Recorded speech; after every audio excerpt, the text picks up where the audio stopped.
All right, everybody, let's get started. Up next, we have Robin Wilde. It's 3 a.m. Do you know where your backups are? Robin, I'm going to hand over control to you now. Thank you. You're welcome. There you go.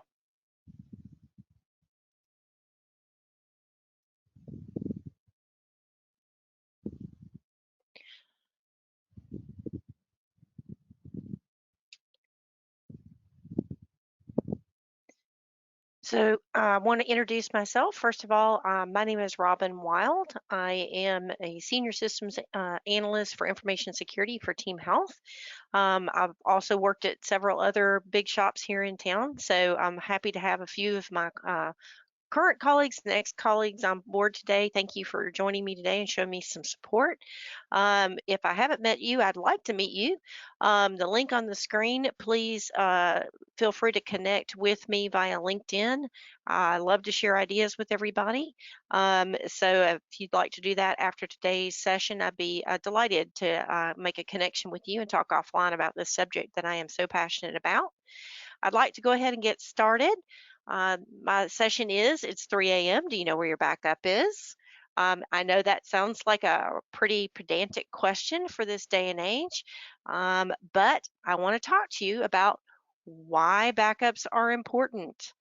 It used to be back in the day that backups were only important for things like application failure or power outages or things of that nature that seem to happen much more frequently back in the day than they do now. As a result, many of our businesses have become kind of complacent about their backups, or there's an assumption that what they're backing up is efficient, which may or may not be true. Also, we've become a much more aware of our need for disaster recovery and business continuity, especially in light of the current pandemic.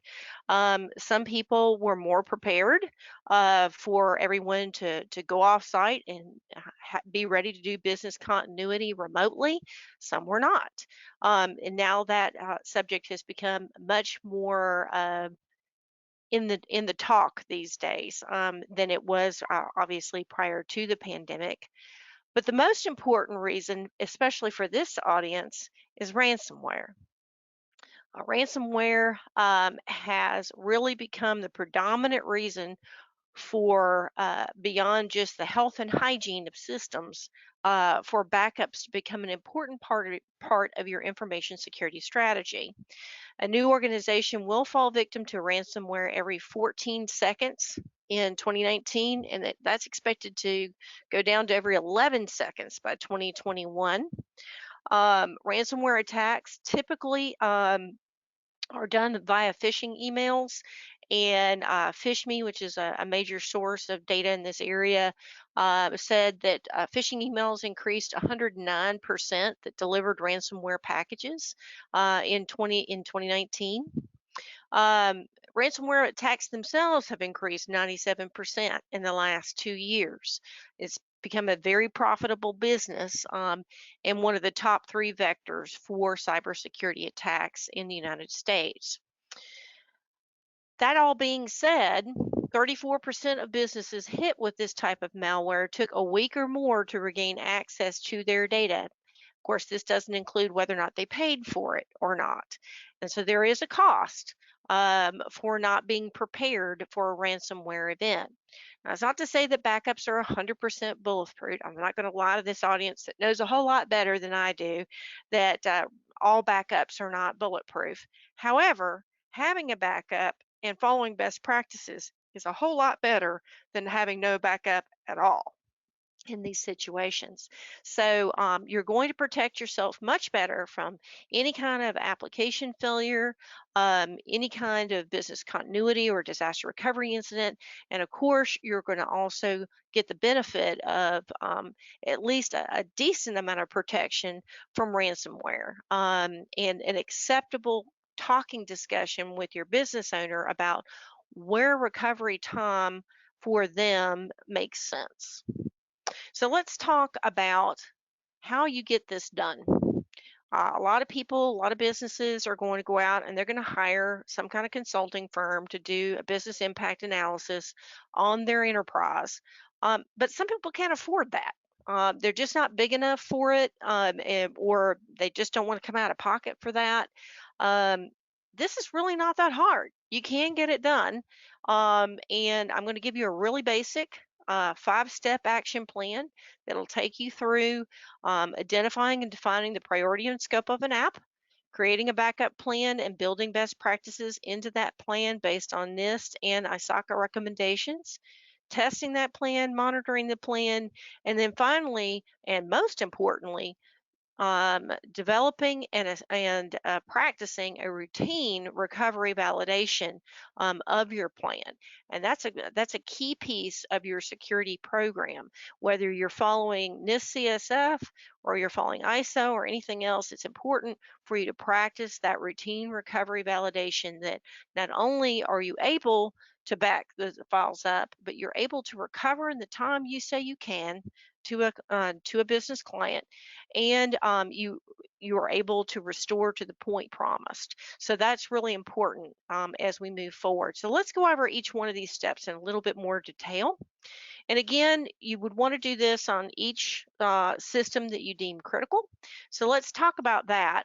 What are critical applications? A lot of people think my app is special. Every app is a special snowflake and it needs to be backed up. Well, that may or may not be true. But um, what does ISACA think? Which is a great governing body here in the United States that helps with risk management, particularly IT operational risk management. How do they define critical applications?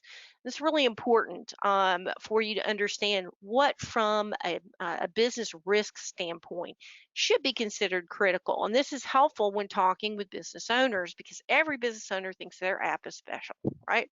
So, what makes it critical? Downtime of these applications, even for a few seconds, could result in serious financial loss, legal loss, customer dissatisfaction, or loss of productivity. If you are dependent on a system that is processing, for example, invoices that are bringing revenue into your company on a minute by minute basis, that is really important. And that does make that system critical. Because these applications have access to high sensitivity data, breaches to them could result in a total halt of organizational service, high risk data exposure, severe legal and financial loss, and complete loss of customer trust and brand value.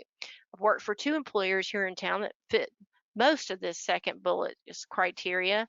They have PHI, or public protected healthcare information, PII, personally identifiable information, in large measure. Therefore, they are exposed to legal and financial loss by breach to those data populations. So the data categorization, very important around criticality. Compliance stringency is generally very high. So if you're not sure, but you know, hey, I get SOX audited on this every year, probably useful to you as an indicator that this is a critical application. Other things, enterprise applications, e-business applications, and client-specific lines of business applications that are prime categories for critical business operations on a day-to-day basis. Whether or not they might be considered critical by someone else is irrelevant. If they're critical to your business, your enterprise, how you conduct business on a day-to-day basis, and they impact your revenue stream, your reputation, or your finances, definitely we're going to qualify as a critical application. I also would highly recommend within your critical applications for you to take a step further if you're doing this as a more holistic approach on more than one app, that you identify what are those things that are the crown jewels of your organization that you want to make sure that you take the utmost care and caution with. Identify those, make sure that you do those first. So let's talk about that exact thing. Priority. How do you manage priority in the priority discussion with business owners? Again, every business owner thinks that their app is the most important app, and that's important to them, and we understand that. But as a business, we have to define or help them define and manage the risk posture for the company as information security professionals. So, what priority factors or criteria can you use to help the business owner frame the actual risk or the business risk outside of their perception within the posture of the business as a whole? Obviously, financial things that bring in money, anything that's part of your revenue stream, should be considered a priority. Anything that's compliance oriented that might get you in a litigation or in a situation where you would be prohibited to continue business in a space until it was remediated, would cost you money, in other words, should be considered. Data categorization should be considered as priority. As a part of your written information security plan, you should have a data categorization policy and a data strategy that every system adheres to, or at least has a categorization within larger asset management practice that allows you to say these pieces of data or these groups of data across the company are mission critical, right? They're business critical, they're confidential, they are business sensitive, any one of those types of categorizations that you think would be impact a priority versus something, for example, that would be public facing. That kind of data categorization might be important to the web team. They care about what their website does, but that is public facing data, and backing it up is not my first priority. Backing up my financial systems, however, would be. And then finally, upstream sources of record or master data components. This is where ransomware can get very insidious if it can infect something upstream that has many integrations downstream. And I'll give you a for example in many places here in the United States, especially, that are Microsoft shops, and they use Active Directory, for example, that's fed from a source of record upstream, usually a human resource system that says that someone is active or inactive. If you can get your hands in that and manipulate it, that becomes a very disruptive factor very, very quickly if you can't get your hands around it. So upstream sources of record and master data components that feed things like enterprise data systems, as well as enterprise reporting. Those things can do a lot of damage and can be high value targets for ransomware. And then finally, in your BIA 123 is your scope and requirements checklist. So I'm going to move to the next slide, and I intentionally kept this separate so that you can just print this slide out and help you walk through this discussion with a business owner. But before I do that, I want to take a quick second to look at this priority sample. I talked with a friend offline who has a consulting business and kind of took my checklist for a test run. And we talked about what were the things in his business that he felt kind of what were the priorities. This person does IT consulting, if that's helpful for you. Obviously, they outsource their payroll services, but they do the entry themselves to save money. So that's a QuickBooks file. That's very important to them, especially for invoicing reasons. They want to make sure that they don't have a disruption to their income flow. So they listed that as number one. And then work product files that they have spent an enormous amount of time on for clients was number two. Email was surprisingly number three to this individual. Client relationship management, business development records that they kept about those clients, leads, things they got from conferences, etc.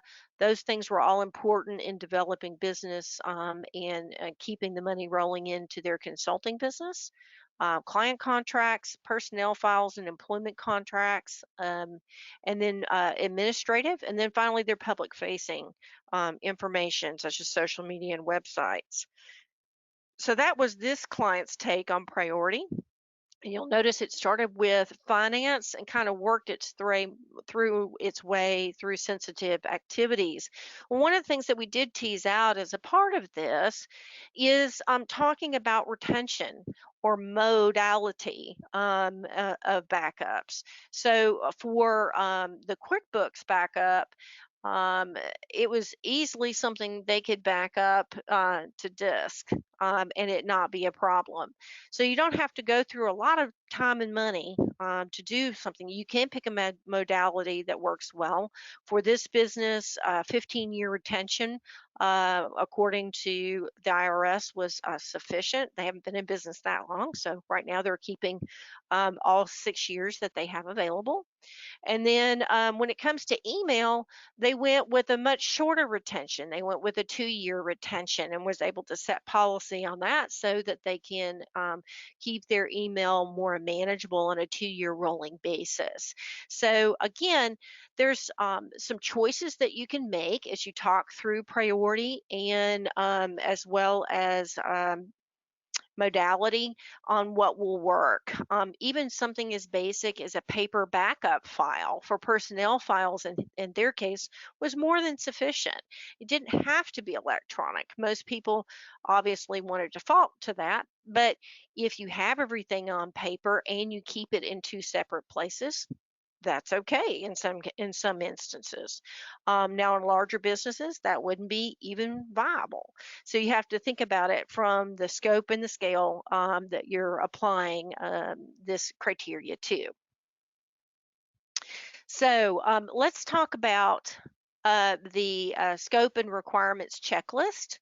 And this would be the checklist that you would sit down with your business owner or business partner for a specific application and have this discussion with them in reference to how you can best serve them in building a plan that is reasonable and repeatable for them to provide them best quality service as an information professional and support personnel partner for them. So answers you need from the business owner. What you need from the business owner is ask them, what do you feel is the likelihood that this application could fail? Have they ever experienced a failure? Find out whether or not they have been through a failure. How did they deal with it before? What impact did it have? How long were they out? What would they do differently? You'll be surprised what people will share with you because they learned something during that time period. Do they think it might be a target for ransomware? If they're a financial owner, they might think that they are a target and they may have some anxiety about what they share with you.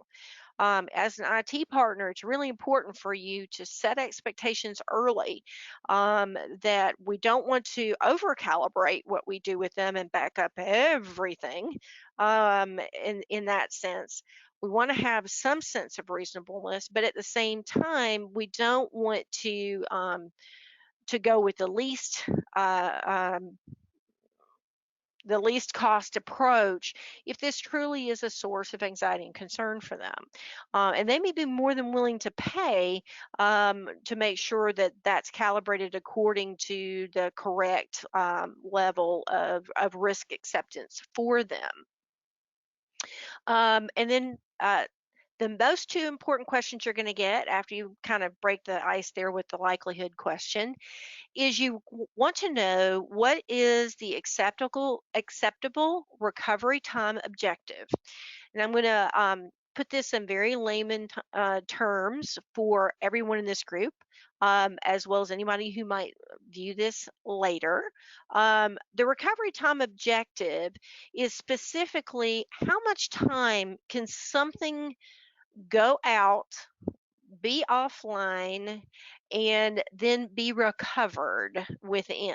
So it's not just how long can you be down or downtime? You want to be very specific with them about not only is it downtime, but time to reestablish services should be part of that recovery time or RTO objective calculation. So if you know it's going to take you a half a day to reinstall everything on the server, install the configs, run some tests, put correct users in, and put in the encryption keys, password resets, everything that needs to go in, and then you load their data. They need to be very aware of how that works. In some cases, you may not have to go through quite so much as far as all those activities are concerned, but as you are talking through recovery time objective, it's important for the business owner to know it's a little bit more complicated than you just reloading a file onto a server and poof, everything's perfect again. It doesn't quite work that way, as everyone on this call knows, but the business owner would not. So it's very important for you to educate them as to what RTO truly means end to end. And then establish an acceptable recovery point objective. Now, this is more important with things that are processing at a very high transactional rate. So if you are in e-commerce and you are processing hundreds or hundreds of thousands of transactions, obviously your recovery point might be extremely important. You might want to be able to go back and recreate transactions, as much as within an hour or two in some cases of processing. But that is a very stringent backup, and it would require quite a bit of cost and service to provide. So you want to make sure that you are managing those expectations accordingly. And you do not want to talk about recovery point until you talked about recovery time, because that has a tendency to help the business owner understand what recovery point really is reasonable after they talk about recovery time. If they say, well, I can be down for 3 days and everything, and as long as we can get back to the day that we had the incident, I'm good. Or if we can get back online and rebuild transactions within 24 to 48 hours, I'm good. So then you start having a much more meaningful conversation about downtime and recovery, or bringing things back online versus the point at which the data is lost and needs to be rebuilt. So that's kind of important as well. Those two conversational points need to happen during this initial conversation.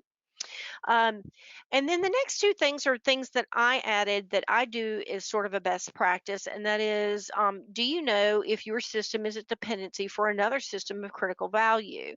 You'd be surprised, a lot of your business owners know a whole lot more about integrations and who are they dependent on than sometimes your asset management people.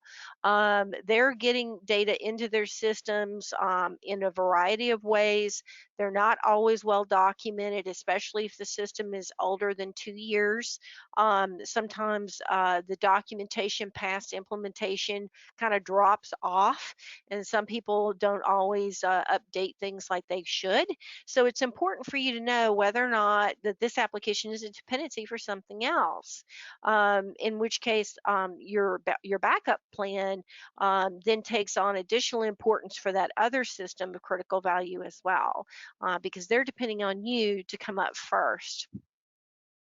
And then finally, you want to create a communication plan at that time with the business owner around an incident management playbook script. You want to know, what's your call tree? What happens if this goes down? Who do I call? How can the business step in and partner with you to understand, yes, we have an issue. We're going to put our playbook in play.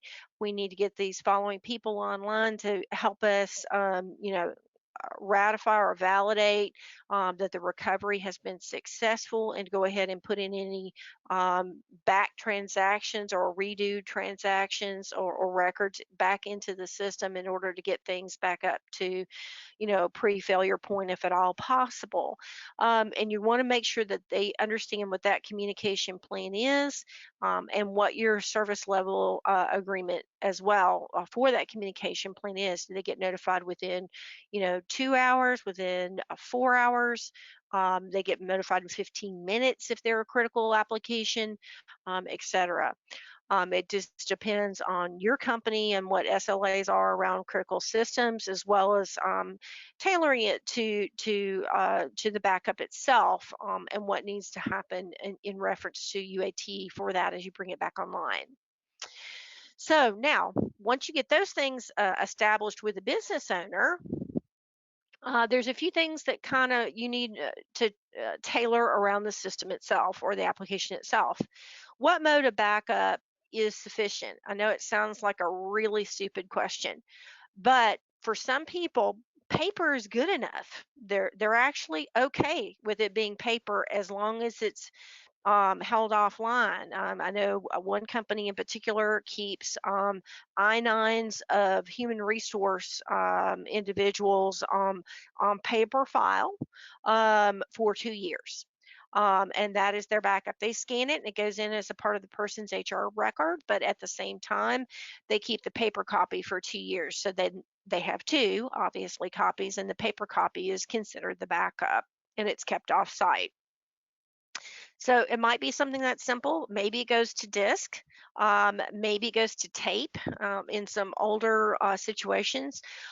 In situations where none of that exists or is desirable, there are obviously lots of managed service providers in this space that would be more than delighted to walk you through how to back things up to the cloud. And if you don't have, if you have a lot of data, that would definitely be something, obviously, that you would want to do with some more serious consulting on board. But if you are a small to medium size, concern, and you have a good plan, you may be able to walk through that fairly quickly with Azure or AWS, and be up and running with a very solid offsite backup. Why is that important? Why is offsite important? Most ransomware is going to come in directly through your network. So they're going to hit if you're backing up to a shared drive, or if you have shadow copies, they're going to hit those before they pull the trigger. So you definitely want to make sure that your backup is offsite. Also, if you have something that's super mission critical and you think it's super likely that it might get hit, it might also behoove you to have more than one backup instance, so that there is, if you will, an air gap between those backups that's done, on an acceptable rotating basis, whether that's weekly or monthly. It's kind of what your pocketbook and your risk posture will allow you. But seriously, do ask what mode is sufficient, and that mode may be different for different types of system or data. What is the retention policy? I think I mentioned that earlier in the priority sample, but what is the retention policy for this system or the data in this system specifically? If you don't have one established, the time to get one is now.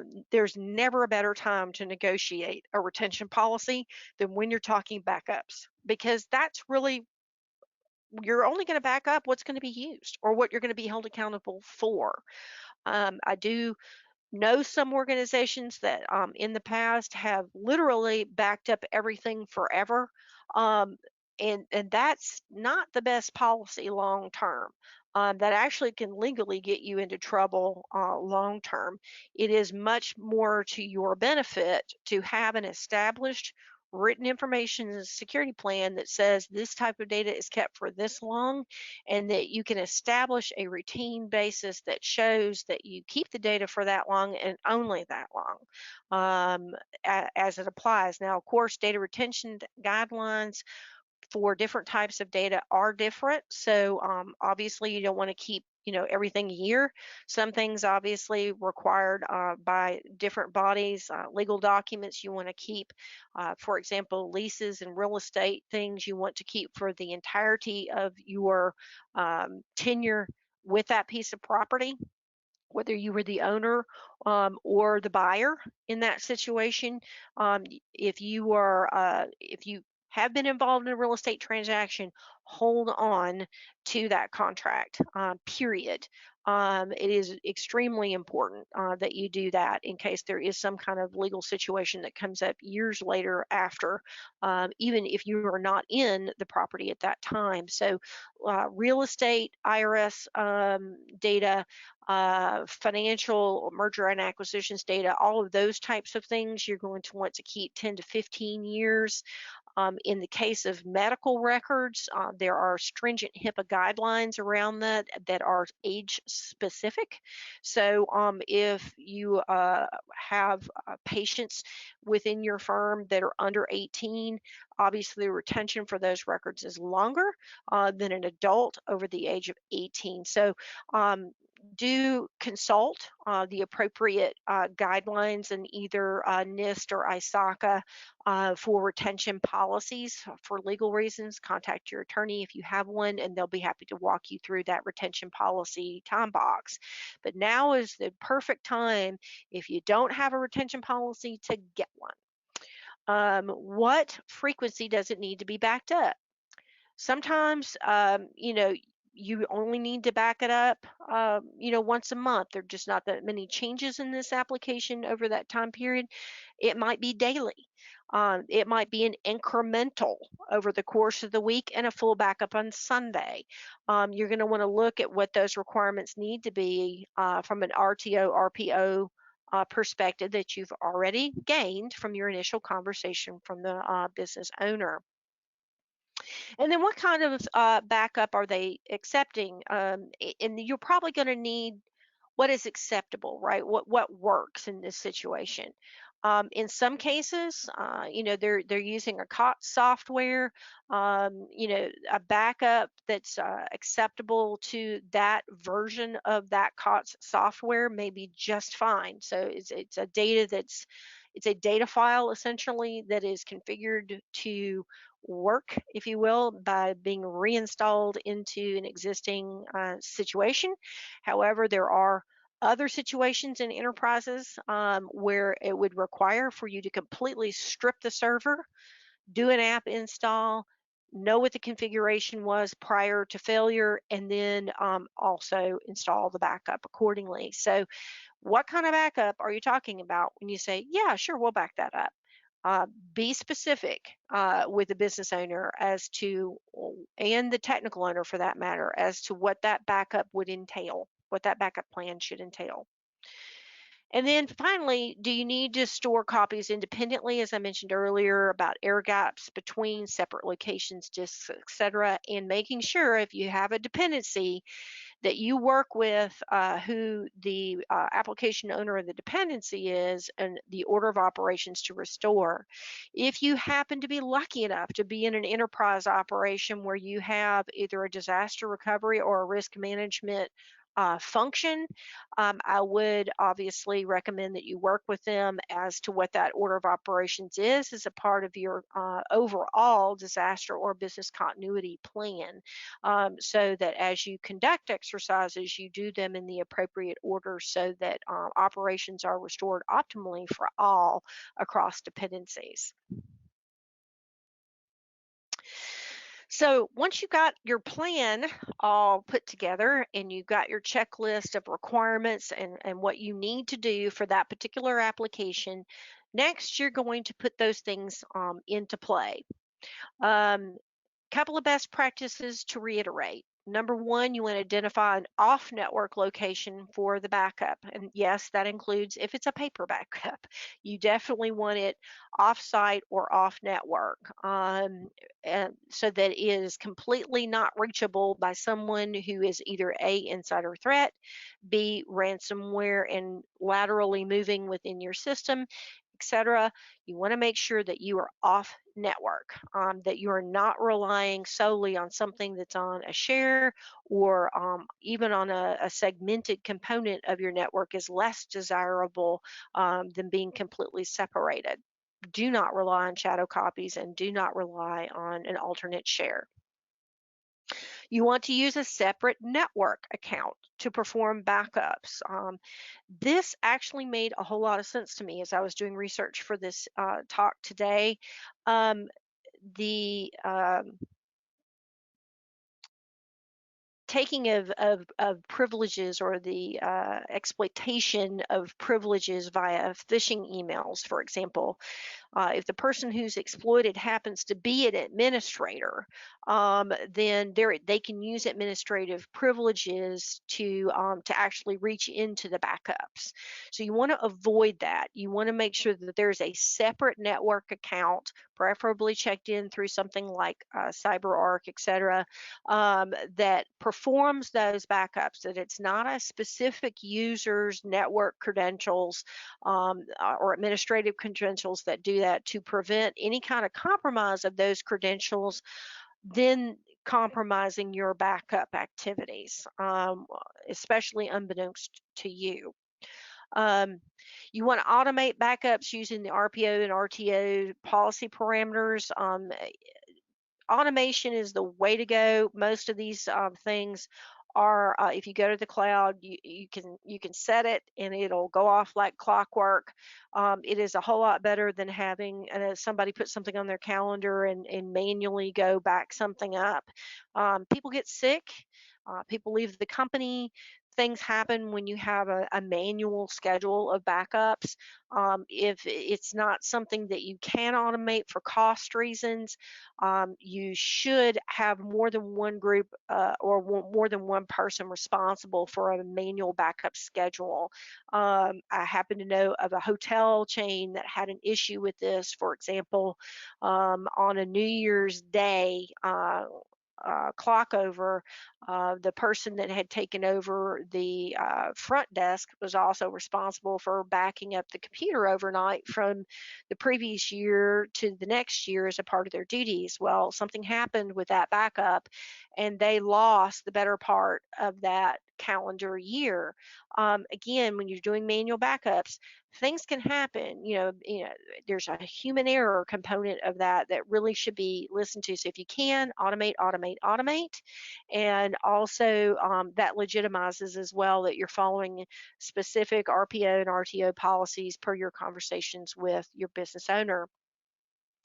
You want to make sure that you locate and store encryption keys, certificates, and passwords also separately offsite. Doesn't help you if you put them in the same location, obviously, as where the backups are being kept. That again is something that is a good best practice. Goes without saying that you want to make sure that you do encrypt your data, both at rest and in transit to its backup location. So making sure that you have those encryption keys available and that your digital certificates are up to date is very important. You want to perform a tabletop exercise at the initial launch or implementation, if you will, of your backup strategy. You want to perform a tabletop exercise to simulate a loss, whether it's the fact that you can't get to it, or you want to build up completely in parallel a complete failure to see if you can. You're going to follow that recovery playbook and the communication plan with the business owner in the know. Obviously, I'm not asking you to, spring this on them, but at the same time, you should perform that tabletop exercise to prove that you can recover the system completely back to the recovery point that you agreed to and during the recovery time box window that you thought you could. You want to confirm the actual time to full recovery with an application. They may think that, or even technical owners might think, hey, we could probably get this thing back online. You can give us the file, we can have it back up online in probably about, 3, 4 hours. Okay, well, let's test that. Let's see whether or not that's true. In many cases, if you don't have a solid playbook or you've never had to do it before, it can take up to 3 days in many cases. And that's kind of an eye-opening experience to a business owner who feels like, oh, well, my tech guy says that he can get things back on in 3 hours. Well, you need to prove that out. I hate to make an example of anybody, but part of having a solid recovery is understanding what it's going to take to make that solid recovery happen and setting realistic expectations around that recovery time frame. If it needs to be better than that, then what are you going to have to do, or what are you going to have to spend to make that happen? And again, if it's a do and spend proposition, it's not your proposition to answer, it's the business owners to accept. And that is where the rubber meets the road in situations like this. So confirm that actual time to full recovery with application and business owners. You want to update the playbook with any lessons learned that you identified during the tabletop exercise, or any gaps that you found during testing.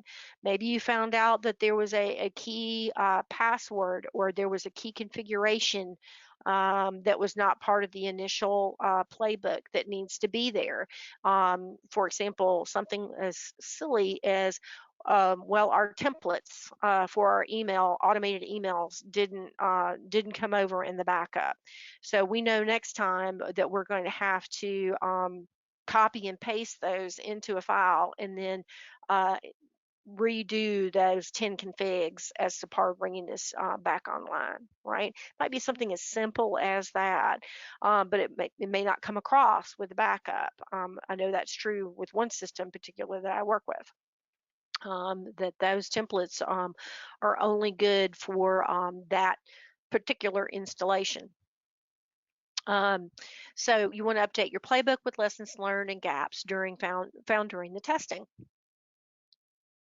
And then the next phase, once you get that all documented, you're going to move into what's called a monitoring phase. And this is where risk management really comes into play. It's not a set it and forget it thing. It's very important. You put in a lot of time and effort to make sure that you can not only back up the appropriate information, but actually restore from it as of the tabletop exercise date. But again, things happen, right? People change, systems change, the environment itself could be breached. During that time, backup failure notifications should be monitored for.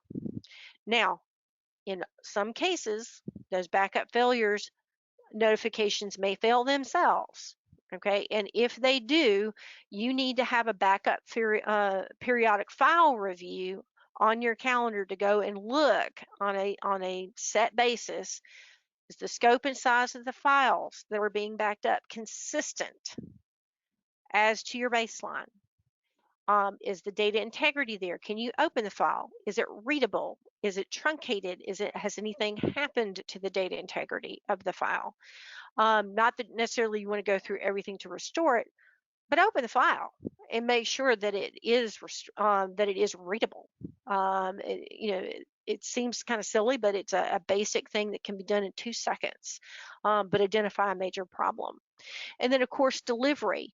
If you're not getting a failure notification, but that notification piece has failed, and you go in, you look in where it should be being delivered on a, let's say, weekly basis, Sunday at 3 a.m., then and there's no file there for the last 3 weeks, and you haven't gotten a notification failure, you have maybe more than one thing wrong. Right. So some of this is spot checking to make sure that that things are working according to that plan on some kind of routine basis. If you have had a backup failure notification and you want to have a procedural document ready for the team to go in and say, what do I do about this backup failure? What caused the backup failure? Was there a collision? Was there a problem in the network transmission? Um, when can we redo that backup? Do we need to communicate that we have a gap in data? If that's something that happened during transition, can we go back and rewrite to that point in time based on our current situation or not? So what are your options? Those are the things that should be outlined in the procedure document for a backup failure, and you should be following those rules with your business owner. And yes, they should be notified if there is a backup failure and what you did about it. And then finally, backup support file change review as well. On that same periodic basis, if there's been password changes, you're going to rotate passwords every so often. If you're doing that manually versus systematically, you're going to want to make sure that this file change is updated. Encryption keys are still valid, digital certifications are still active. And then the other thing you'll want to do, on at least an annual basis, is see who's actually been accessing the backup files other than yourself, obviously, in double checking things. You're going to have an access control list for the individuals who are authorized to look at those backups and utilize them for recovery. You want to see if those individuals have gone in. You want to see if anyone that's not on that list has gone in, or anything you don't recognize. Obviously, all of those would be indicators of compromise. So you want to make sure that you're doing the basics on the user access review to ensure the confidentiality, integrity, and availability of those files. And then lastly, once you got yourself on a good monitoring foot, you do want to establish that the whole backup plan or the whole tabletop exercise, if it's more than one system, is tested on a routine basis, so that there are no issues when, not if, an event happens. Um, Typically, this is where you start running into resistance with business owners. They get a little burned out that you're monitoring their stuff. You've shown them that you can perform the backup. They don't really understand why we have to have a tabletop every year or every 6 months if it's a super critical something. And it's important for them to understand that once you've established that footing or maturity with the application and the backup processes, it's important that you maintain it. And the only way you can maintain it is to exercise it, and make sure that you are catching any changes or problems that have happened. Um, Many applications establish a maintenance window. If your client is resistant to you performing an annual recovery test because they don't have time for it, do it yourself. Schedule a test during a maintenance window and do it. I guarantee you will be held accountable should something happen. So if you can't get them aligned to participate, go ahead and exercise the application with notice during a maintenance window to fulfill that requirement. It is the only way to maintain 100% assurance that what you have is recoverable and you can live up to what you have agreed to in support of the client. So a few last words, and then I'm going to open it up to the floor for any questions. First of all, it's really important to dispel assumptions with clients up front. One of my clients in the last year and a half has been a group of attorneys, and their assumption has always been that no one is ever going to not back something up. And the reality is, in a business that's been open more than 5 years, not backing up everything that thousands of employees or transactions that millions of transactions that have happened over that time period is not realistic. We do have to set data retention policies. We do need to be good stewards of our resources. And if there is a reason, if there's a critical legal or compliance reason, then we will do our utmost to fulfill that commitment. However, that commitment is for things that deserve it, not for everything just in case, which was actual wording that one of the attorneys said, well, what if we need it just in case? You just can't build an operational practice around just in case. To some extent, you have to start being judicious and a good steward of your monies. So that's where you have to kind of dispel assumptions. Is IT is going to save you no matter what is not a good assumption. Setting realistic expectations with the client is extremely important. Not only from the beginning where you're setting requirements with them, they have ownership of those requirements, but then showing that you can deliver to those requirements so that you have a realistic baseline is extremely important. And then finally, reinforcing all the hard work you've done only matters if you continually do this end to end.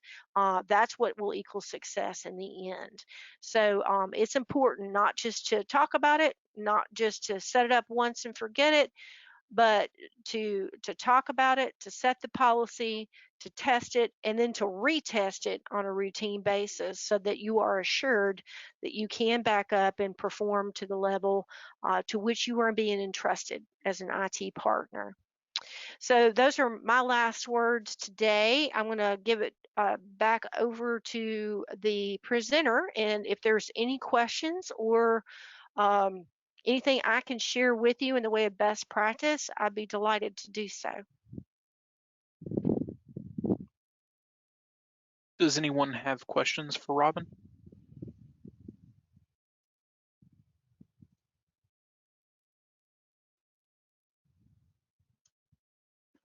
I think you blew them all away.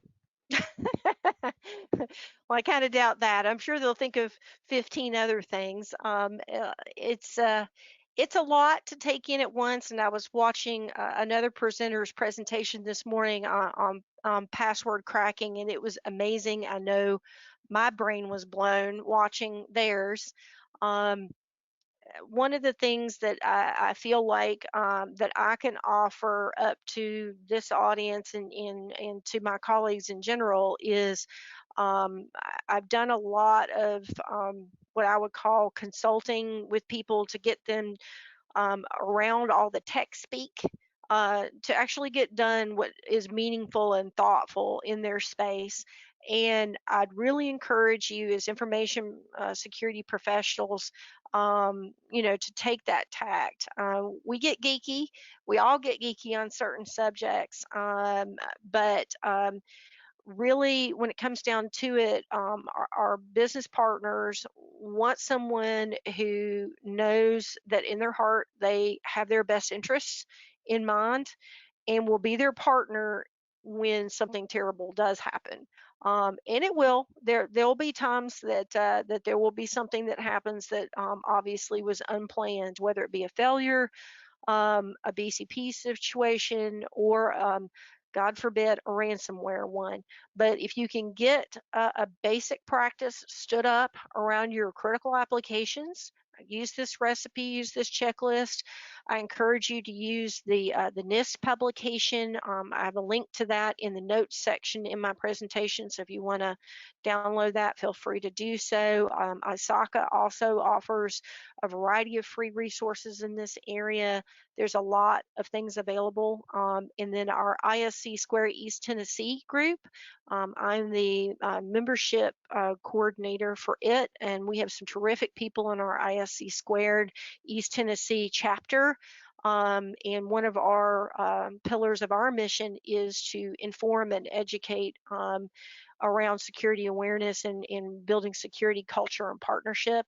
And I take that very much to heart. So join us at ISC Squared East Tennessee, and I can meet up with you there. Thanks, Robin. We're going to take a short break, and then we'll hear from Hardeep